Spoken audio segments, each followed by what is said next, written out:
friends! I'm so glad you came back. I'm ready to fold my pyramids because my paint is dry. Now, my mom showed me how to do this, so let's see if I can.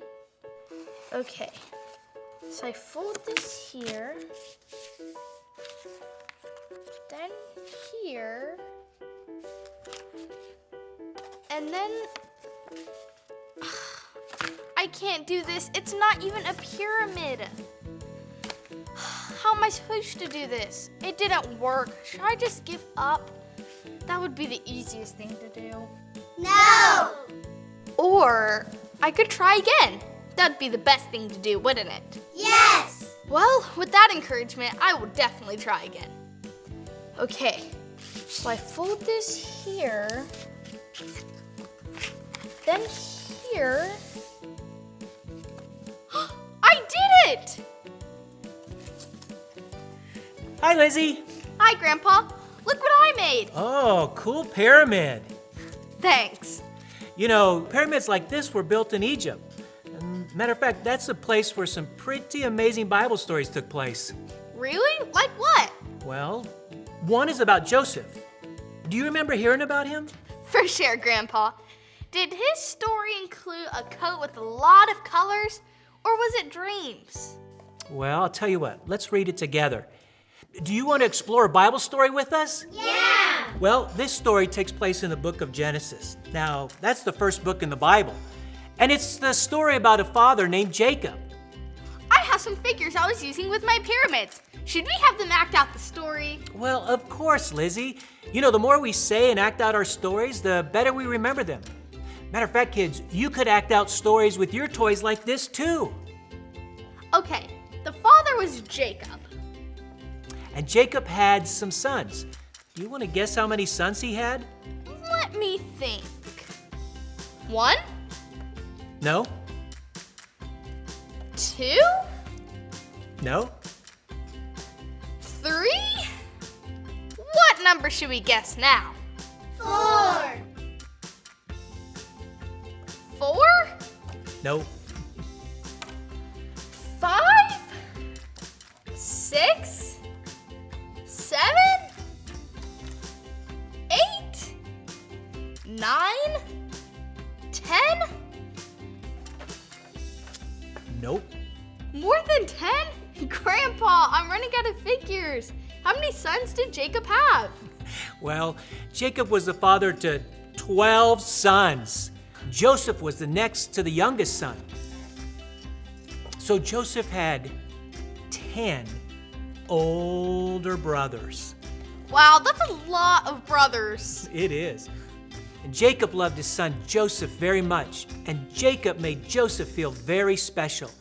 But he also made the other brothers feel a bit unspecial. Oh, that's not very good, is it? What did Jacob do to make Joseph feel special? Well, Jacob gave Joseph a very special gift that he didn't give to any of the other brothers. This is something you wear over your shoulders. I don't really know what it could be. I think we need our binoculars to help us find it.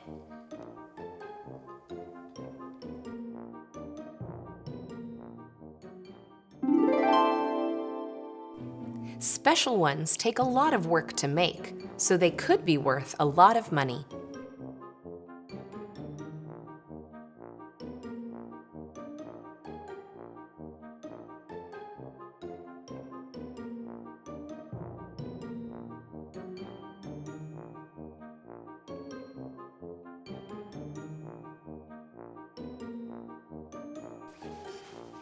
Do you think it's my special robe?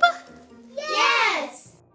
Grandpa, do you remember Mom going on a trip and bringing this back to me? Of course I do, Lizzie. The Bible says that Jacob gave Joseph a special coat made of many colors. And then God gave Joseph 2 dreams of the future. We have another clue already. You rest your head on this when you sleep.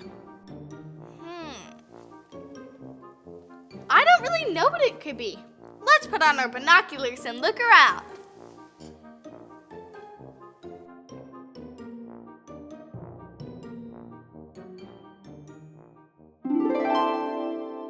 It's soft and puffy.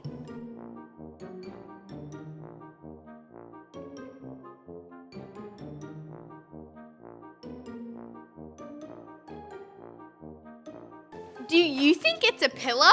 Yes. In Joseph's 2 dreams, things were bowing down to him like he was a powerful king. How did the brothers feel when Joseph told them his dreams?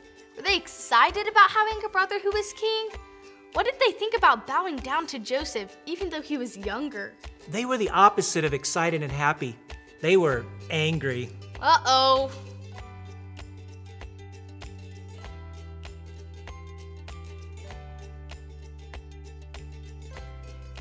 You know, Joseph was 17 years old when all this happened. Most of his brothers were older than him too, but they were about to make not good choices. Clearly, they had let anger fill their hearts because of what they did next. What did they do? Well, they decided to get rid of Joseph. They put him in a deep hole in the ground. But then they noticed some people traveling past them. The travelers were people who had sold spices and goods, and they were going to Egypt. Joseph's brothers sold him to the travelers. Oh no! The people took Joseph to Egypt, where they sold him as a slave to a man named Potiphar. Joseph had to work for Potiphar and do everything he asked. How sad for Joseph. He was far away from his family and everyone he had ever known. What a horrible thing to happen. Yes, at times, Lizzie, bad things happen in life. But here's what I want you to remember from this story. God is with us every moment of our lives, during the happy times, and He helps us even during the bad times. Grandpa, that's our faith fact today. God helps me when bad things happen. Oh, that's a great faith fact, Lizzie. Let's say it one more time together so that we'll all remember that. God helps me when bad things happen. You know, exploring Bible stories with you, Lizzie, is something I love to do. It's one of my favorite times. Me too, Grandpa. Hey, and thank you for being with us today. We'll see you guys next time. Bye. Bye, Lizzie. Bye, Grandpa.